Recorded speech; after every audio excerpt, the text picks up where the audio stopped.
Kita sedang membahas tentang Elisa. Dan Elisa juga disebut sebagai man of dignity, seorang yang terhormat. Nah, seorang yang sikapnya bisa dibilang mulia, dignity, ya kan? Nah, nama Elisa itu sendiri artinya Tuhan adalah penyelamat. Nah, banyak di Indonesia saya lihat Elisa menjadi nama perempuan. Karena mungkin Lisanya itu. Tetapi sebetulnya di Ibrani Elisa adalah nama seorang laki. Jadi Elisa adalah nabi, ya kan, nama seorang pria, saudara. Tetapi kalau jadi nama perempuan juga nggak aneh sih. Apalagi kalau yang nggak tahu Alkitab, saudara. Tapi kalau yang tahu Alkitab agak aneh sih. Kenapa Elisa tapi perempuan, ya kan? Tetapi tetap asik aja sih kan. Mungkin dipanggilnya Lisa, ya kan? Nah, Elisa artinya Tuhan adalah penyelamat. Nah, Elisa juga disebut sebagai man of dignity. Nah, salah satu yang kita mau pelajari di sini, dia seorang yang terhormat, dignity itu. Tapi juga bisa berarti seorang yang berkualitas. Tapi dignity juga bisa kita sebut sebagai orang yang bermartabat dalam hidupnya. Nah, saya khawatir ada banyak orang hari-hari ini, misalnya hanya mengejar kekayaan, tapi hidupnya tidak terhormat, ya kan? Ada orang yang mengejar pangkat dan kedudukan, tapi maaf jika saya katakan bahwa kadang-kala hidupnya tidak bermartabat. Nah, jadi hanya target yang dia kejar. Nah, ini orang-orang yang akhirnya hidupnya hedon, orang-orang yang akhirnya hidupnya nggak peduli sama orang yang hidupnya akhirnya arogan, mau memaksakan kehendaknya, ya kan, ngerti juga banyak enggak, tetapi gonggongnya keras, saudara. Nah, ini dia orang-orang yang buat saya it's not dignity, bukan seorang yang bermartabat, bukan seorang yang terhormat. Karena seorang yang hanya memaksakan kehendak, seorang yang ngomong kosong, seorang yang tidak menyelidiki banyak, kerjanya cuma nyerang orang, jatuhin orang, tetapi tanpa memberi solusi, memberi kepastian. Yang ada hanya omong kosong, karena dipengaruhi oleh situasi. Nah, orang-orang seperti ini yang saya sebut tidak punya dignity dalam hidupnya. Nah, Tuhan sedang mencari orang-orang yang punya karakter, berdignity. Apapun yang dia buat, dia pikirkan orang lain. Apapun yang dia buat, dia tidak mau menyusahkan orang, dia tidak mau menyengsarakan orang, dia tidak mau menciptakan kekacauan, dia tidak mau menciptakan kerusuhan, dia tidak mau menciptakan kegaduhan, tapi dia membawa suasana sorga. Makanya orang-orang yang menebarkan berita bohong tentang vaksin ini adalah alat setan, vaksin ini mengandung DNA antikris, vaksin ini ada chipnya, dan saudara yang kasih dalam Tuhan itu semua nggak benar, saudara. Lalu diambil potongan-potongan kalimat yang sebetulnya bukan itu maksudnya. Ngeri sekali, saudara. Ini yang saya bilang, orang yang nggak ada dignity, orang yang nggak bermartabat sama sekali. Buat dia, oh saya punya agenda. Dan saudara yang kasih dalam Tuhan, buat saya itu jahat. Kenapa? Saudaranya puas, tetapi orangnya mati.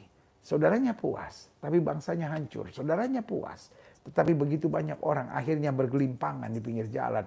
Akhirnya ada di rumah sakit sedang antri oksigen, saudara, karena percaya sama saudara. Bahwa oh, jangan terima vaksin. Saya sudah banyak ketemu orang yang akhirnya minta doakan dan bilang, pendeta, saya tertipu sama orang-orang yang bilang jangan terima vaksin. Sekarang saya begini, dan ada di antara mereka yang sudah mati. Pertanyaan saya, apakah nanti Yesus tidak minta pertanggungjawab daripadamu?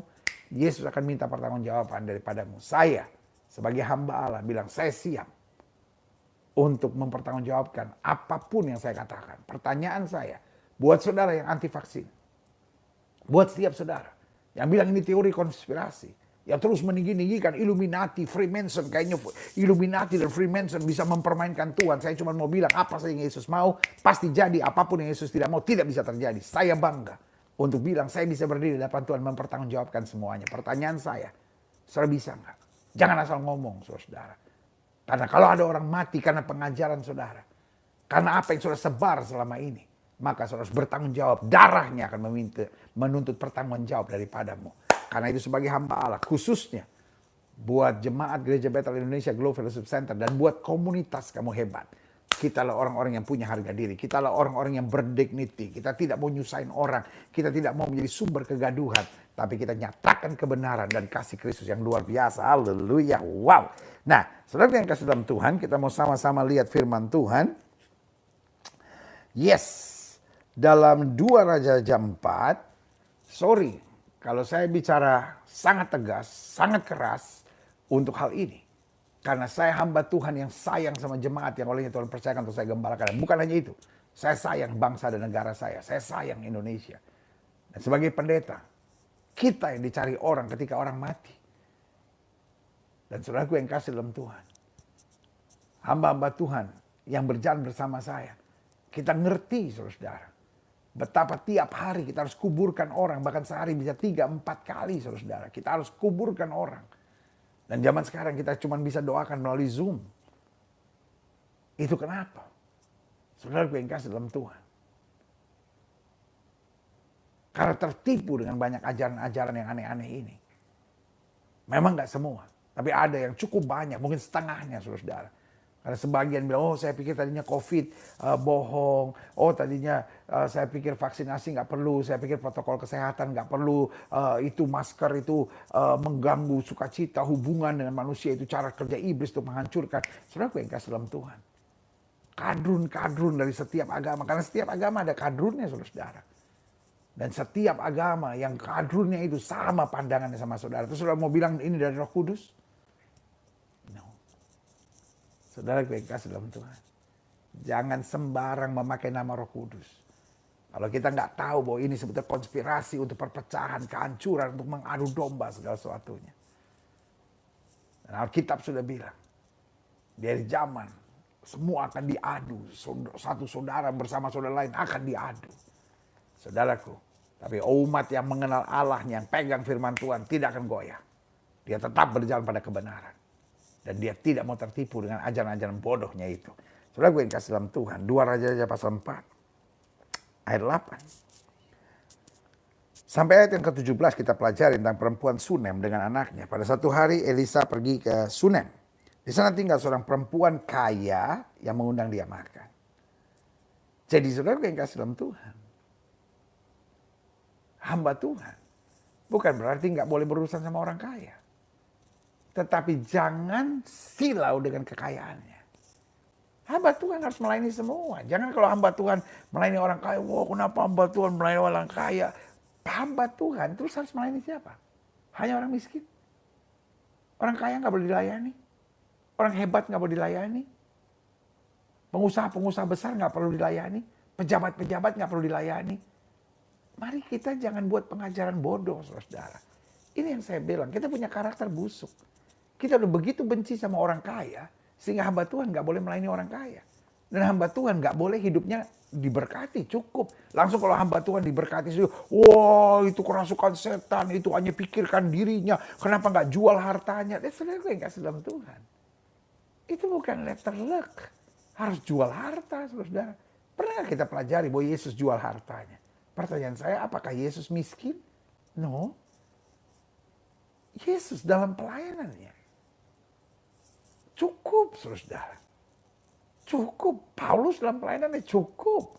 Iya kan? Bukan berarti miskin, saudara. Dia bisa bersama-sama dengan murid-muridnya.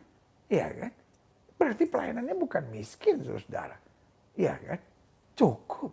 Tetapi yang saya hanya mau tegaskan buat saudara. Semua harus dilayani. Orang miskin harus dilayani. Kita bersyukur. Program Kamu Hebat ini dari awal pertama COVID. Kita memberi makan orang-orang di pinggir jalan. Sampai ke 40 daerah, saudara. Semua karena anugerah Tuhan. Dan waktu kita merasa COVID udah mulai turun. Kita mau mulai penginjilan lagi dengan kapal-kapal penginjilan di daerah-daerah. Tapi tiba-tiba naik lagi. Kita mulai slow down itu. Kita mulai beri makan lagi. Kita sampai bikin dapur umum, saudara. Dan ini udah mau dapur umum yang ketiga. Semua bisa jadi karena anugerah Tuhan. Tetapi saudara yang kasih dalam Tuhan, itu harus jadi fokus kita. Miskin, kaya, jangan dibuat dikotomi apapun. Miskin dan kaya sama-sama harus dilayani. Nah, kali ini, Elisa datang ke rumah seorang perempuan yang kaya. Yang mengundang dia makan. Dan seberapa kali ia dalam perjalanan, singgahlah ia ke sana untuk makan. Kenapa dia makan di rumah orang kaya? Bukan karena dia mau makan enak, tapi karena dia tidak mau jadi beban untuk orang yang miskin. Ngerti nggak? Jadi pelayanan harus saling membantu. Itu sebabnya orang kaya harus dilayani. Supaya kalau orang kaya bertobat, maka orang kaya ini menolong orang miskin. Jadi jangan bodoh-bodoh amat gitu saudara. Jangan kayak kebencian sudah begitu besar sampai akal sehat sudah nggak bisa kepake. Tuhan Yesus bisa pakai orang kaya, Tuhan Yesus bisa pakai orang miskin. Jangan sepertinya kayak nggak rela gitu kalau orang kaya bisa dipakai oleh Tuhan, ya kan? Karena lihat di sini, dia menerima berapa kali ya dalam perjalanan sehingga ia ke sana untuk makan. Kenapa? Supaya tidak menjadi beban buat orang yang miskin, kan gitu. Berkatalah perempuan itu kepada suaminya, sesungguhnya aku sudah tahu bahwa orang yang selalu datang kepada kita ini adalah abdi Allah yang kudus. Tadinya perempuan ini nggak tahu, tapi dari sikapnya, dari tutur katanya, dari manisnya, dari kekudusannya, dari langkah-langkahnya, langsung ketahuan. Orang kalau hidupnya benar ketahuan. Dari mulutnya, dari sikapnya, dari kasihnya, ya kan jelas saudara. Orang bisa fitnah, tapi orang tidak bisa memungkiri bahwa dia melakukan yang benar dan bertanggung jawab di hadapan Tuhan. Ayat 10. Baiklah kita membuat sebuah kamar atas yang kecil yang berdinding batu, dan baiklah kita menaruh di sana baginya sebuah tempat tidur, sebuah meja, sebuah kursi, sebuah kandil, maka apabila ia datang kepada kita, ia boleh masuk ke sana. Lihat, saudara yang kasih dalam Tuhan. Dari sini kita belajar. Orang kaya harus sadar bahwa dia harus melayani Tuhan dengan kekayaannya.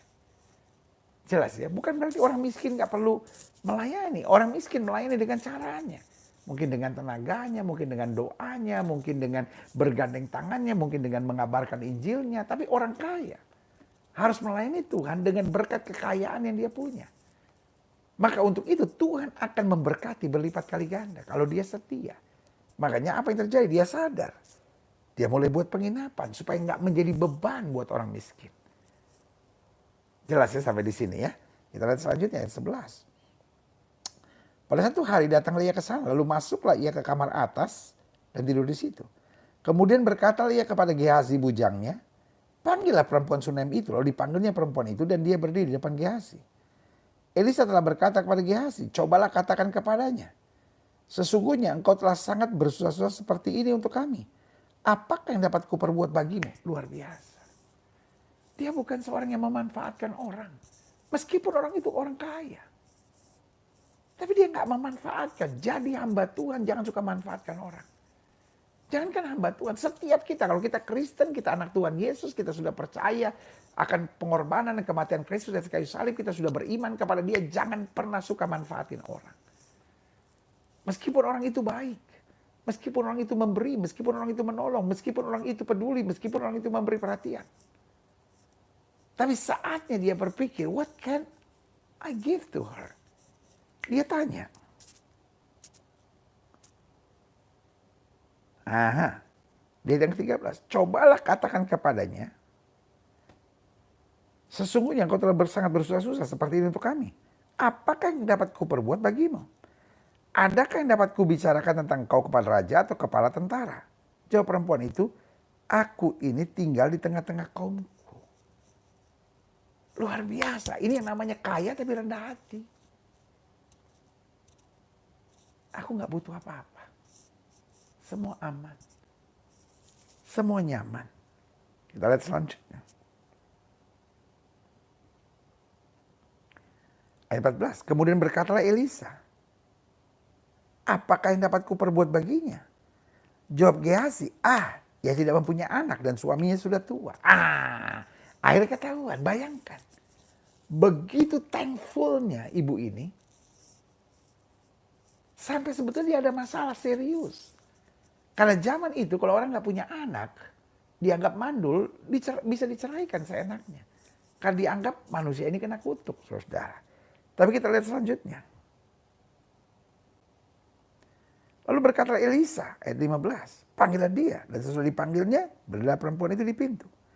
Berkata Elisa, pada waktu seperti ini juga, tahun depan, engkau ini akan menggendong seorang laki-laki.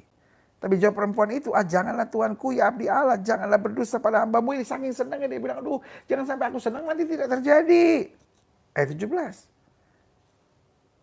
Mengandunglah perempuan itu, lalu melahirkan seorang laki-laki pada waktu seperti itu juga. Pada tahun berikutnya, seperti yang dikatakan Elisa kepadanya. Wow. Itulah seorang hamba Tuhan. Seorang hamba Tuhan. Dia nggak boleh hanya nyusahin orang. Dia boleh menerima pertolongan orang, tetapi jangan nyusahin orang. Karena hamba Tuhan selalu harus jadi berkat. Apa yang terjadi? Saudara bisa bayangin nggak kalau saudara ada dalam posisi ibu itu? Wah. Apa yang aku berikan kepadanya tidak sebanding dengan apa yang Tuhan kerjakan melalui dia untuk hidupku. Itulah pekerjaan Tuhan. Saudara yang kasih dalam Tuhan. Apapun yang saudara beri buat Tuhan, apapun yang kau kerjakan buat Tuhan, engkau tidak pernah akan rugi. Tuhan balas berlipat kali ganda dalam kemuliaannya. Haleluya. Nah, sekarang karena itu saya pelajari beberapa hal buat setiap saudara. Yes. Nah, saya pelajari di sini.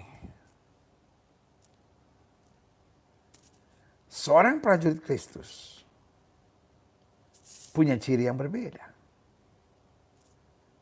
Karena kita bukan hanya mencari kekayaan, kita bukan hanya mencari kesenangan, kita bukan hanya mencari kenikmatan. Karena kalau kita hanya cari kekayaan, cari kenikmatan, cari kesenangan, kita adalah budak dari dunia ini. Sorry untuk bilang itu. Saya ulangi sekali lagi ya. Karakter yang buruk munculnya dari kebiasaan hanya mencari kekayaan, kesenangan, dan kenikmatan, serta keuntungan. Kalau kita cari cuma kekayaan, kenikmatan, keuntungan, dan kesenangan, perhatiin deh, ujung-ujungnya karakternya jadi jelek. Kenapa? Karena dia ada budak dari dunia ini. Nah, saya pelajari. Hidup Kristen jelas kata Alkitab, cari dahulu kerajaan Allah dan kebenaran, maka semuanya akan ditambahkan kepadamu. Itu yang kita belajar dari Elisa. Elisa adalah seorang prajurit Kristus yang saya sebut man of dignity. Saya berdoa supaya jemaat Tuhan di komunitas kamu hebat ini menjadi men and women of dignity. Jadi orang-orang yang hidupnya bermartabat, jadi orang-orang yang hidupnya terhormat, saudara. Nah, apa cirinya yang membuat dia hidup terhormat? Yang pertama, dia rendah hati. Rendah hati tapi punya harga diri. Ini apa ini maksudnya? Ini kan. Nah, harga diri beda sama sombong, ya kan? Orang sekarang kadang-kadang menyamakan harga diri dengan sombong. Apa-apa harga diri, apa-apa harga diri. Tapi maaf, buat saya itu bukan harga diri sombong. Harga diri saya mau diapain dong? Padahal muka saya mau di mana? Harga diri saya diinjek-injek. Harga diri beda dengan kesombongan. Harga diri itu adalah ketika saya tidak milih ke kiri maupun ke kanan. Iya dong, kalau saya anak Tuhan. Lalu saya kompromi dengan dosa. Itu namanya saya malu. Saya nggak mau dong harga diri saya dipermalukan. Kan saya anak raja. Mas harga hidup saya hanya harga dunia ini? Kalau saya anak Tuhan, tapi saya bohong, saya suka omongin orang, terus harga diri saya di mana dong? Ini yang saya bilang, rendah hati, tapi punya harga diri. Menjaga harga diri kita sebagai warga kerajaan, kita hidup menurut kehendak Tuhan. Itu namanya harga diri. Kesombongan itu beda. Kesombongan yang kita buat hanya untuk supaya ketahuan orang, dipuji orang, dihormati orang. Tapi harga diri bukan. Harga diri bagaimana kita melakukan apa yang Tuhan inginkan dalam hidup kita. Haleluya, itu saya bilang. Bagaimana punya karakter yang dapat disebut man and woman of dignity. Rendah hati, tapi punya harga diri. Artinya saya tidak menyimpang ke kiri atau ke kanan. Saya tidak kompromi dengan dosa. Saya tidak mau mengecewakan hati Tuhan. Saya tidak mau merendahkan diri saya dengan perbuatan-perbuatan bodoh yang saya buat. Kalau saya hidup cabul, saya lakukan hubungan seks sebelum nikah, lalu saya selingkuh, maka itu merusak harga diri saya. Jelas sampai di sini. Nah, saya pelajari. Nama Elisa sudah saya jelaskan tadi, namanya berarti Allah penolong. Artinya Allah penolong, Allah penyelamat, Allah pembela, Allah yang menyelesaikan segala perkara. Jadi aku tidak perlu kompromi. Jelas kan? Kenapa orang nggak punya harga diri? Karena dia pikir, ya gimana dong kalau saya nggak ikut cara dunia, nggak bisa. Kita ada di dunia tapi kita bukan berasal dari dunia ini, itu harus jelas saudara. Iya kan? Saya pelajari orang sekarang ini, dia pikir dipandang dan dihormati hanya kalau mobil yang dia kendarai hebat, kalung yang dia pakai tebal, cincin yang dia kenakan, wow keliup-keliup, jam tangan yang dia pakai mahal. Itu yang kasih dalam Tuhan. Bukan itu hidup yang bermartabat. Hidup yang bermartabat adalah hidup yang bisa dipercaya. Hidup yang bermartabat adalah hidup yang berkualitas. Hidup yang bermartabat adalah hidup yang berjalan dalam kehendak dan tuntunan Tuhan yang sempurna. Haleluya. Nah, saya pelajari. Yang kedua, mengapa Elisa bisa disebut sebagai man of dignity? Yang kedua, karena dia tidak hanya puas menerima, tetapi dia selalu terdorong untuk memberi. Nah ini dia. Makanya Alkitab bilang terlebih berkat memberi daripada menerima. Ada banyak orang pokoknya yang penting gue terima deh, yang penting gue ambil, yang penting gue dapatkan. Nggak bisa hidup kayak begitu. Kalau hidup kayak begitu kan mentalnya namanya mental pengemis, saudara. Masa hidup cuma mau menerima? Makanya lihat ayat yang ke-9.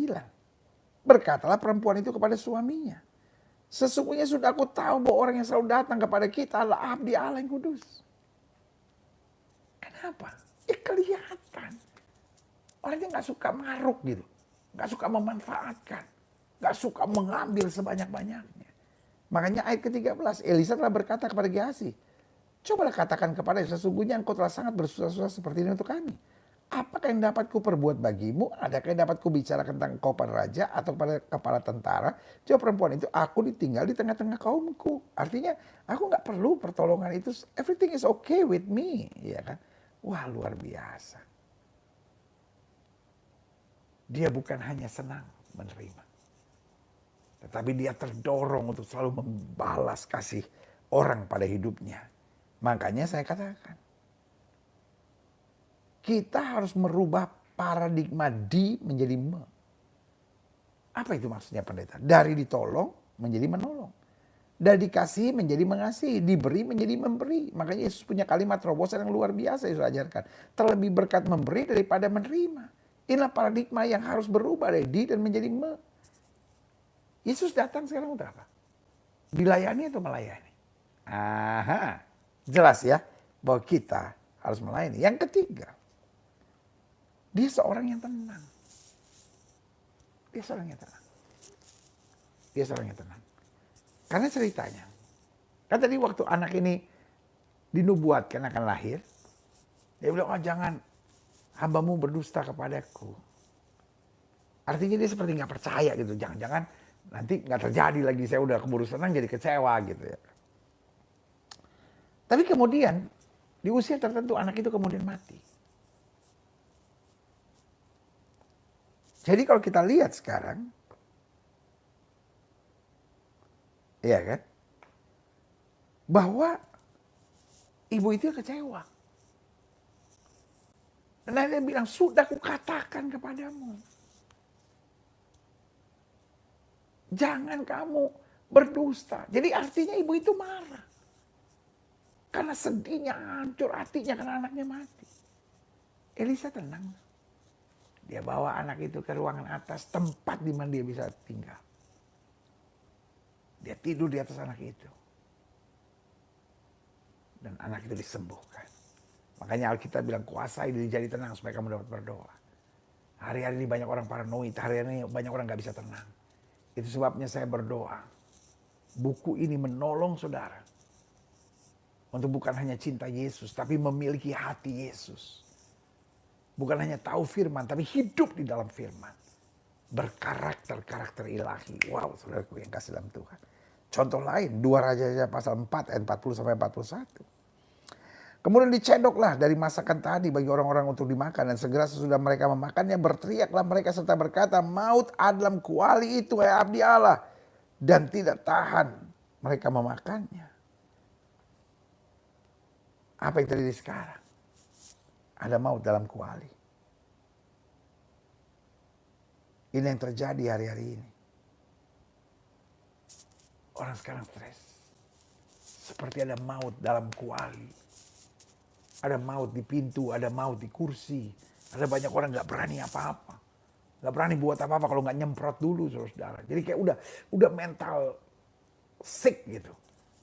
Wah, ketakutan buat semua. Kayaknya di mana-mana ada virus yang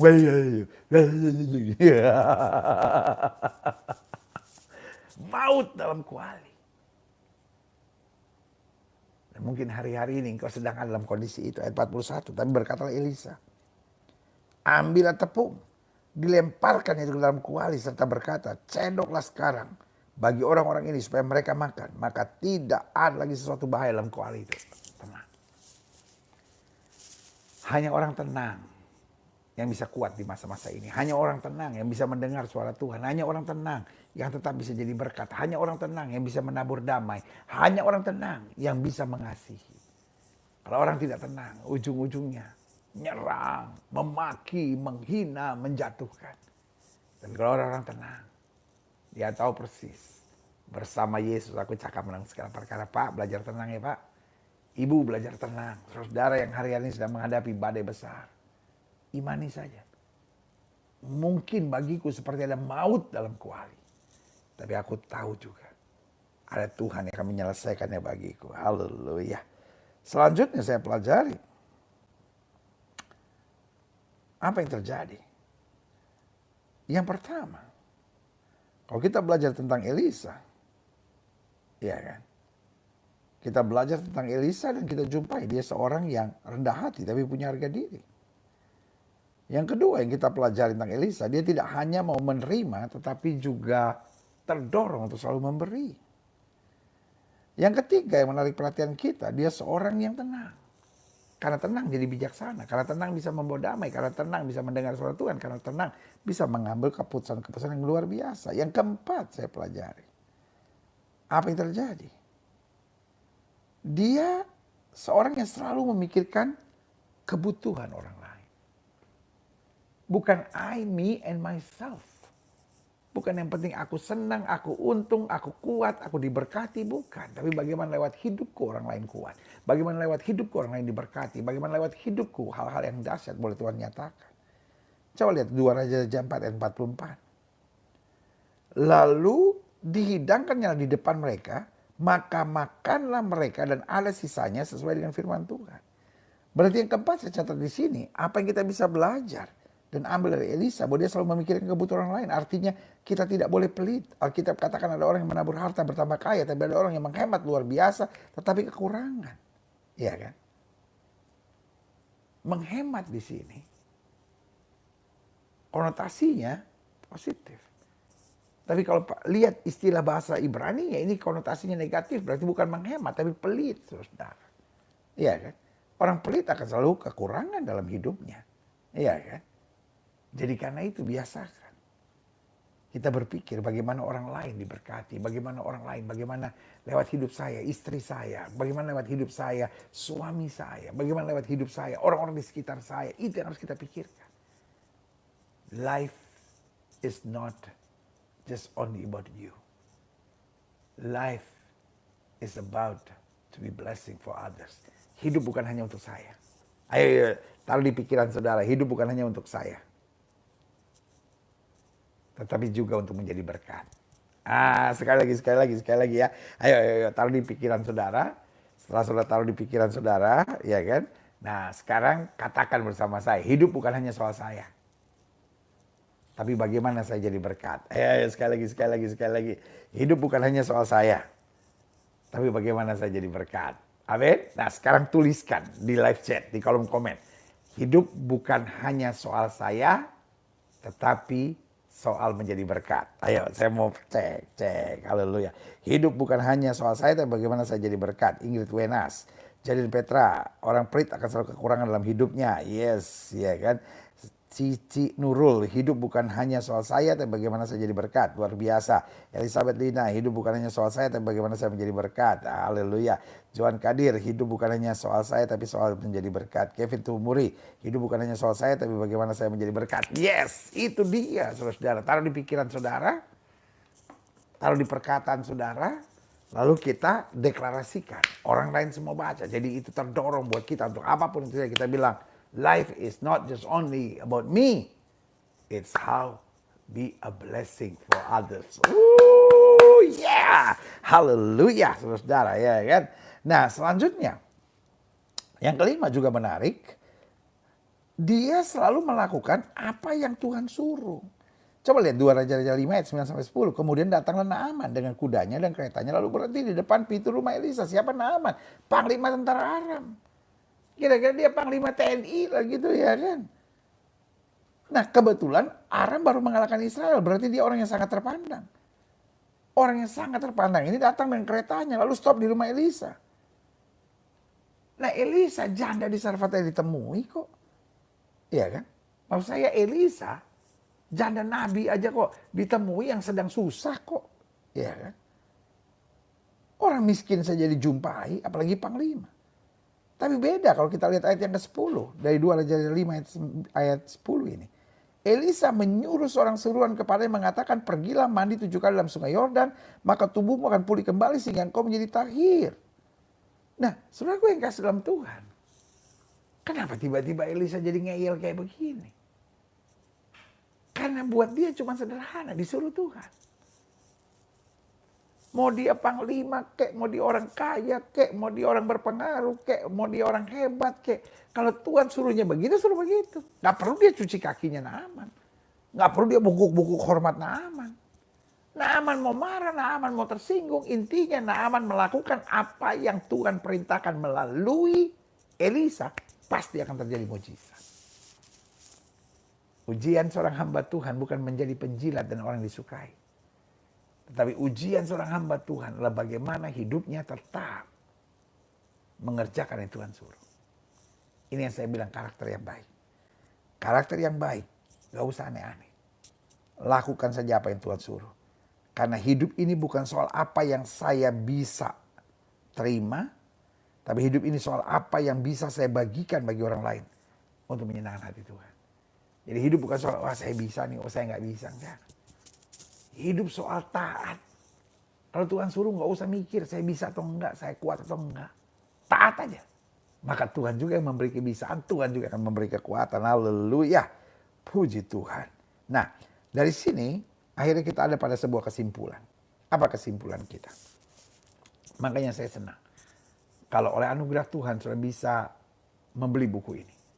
Sehingga sudah bisa belajar lagi. Tapi sekali lagi, kalau sudah nggak ada uang untuk membeli buku, karena masa-masa ini masa yang memang sukar, at least sudah bisa memperhatikan. Saya bangga kalau saya bisa memberikan semuanya buat saudara. Dan kalau sudah kelewatan, kan sudah bisa ulang lagi. Ini kan bukan satu kali langsung seperti ibadah biasa. Kan ini kan sel grup kita, seperti saya bilang. Kan sudah bisa ulang lagi, mendengar lagi. Kadang sudah sibuk, sudah matikan. Nanti ada waktu sudah dengar lagi. Ada yang bagus, sudah capture secara khusus. Ya kan?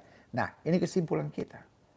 Kualitas manusia di akhir zaman ini, saya sebut begini, sombong, tapi tidak punya harga diri. Saking sombongnya, pokoknya apa yang dianggap baik itu yang dia kerjakan.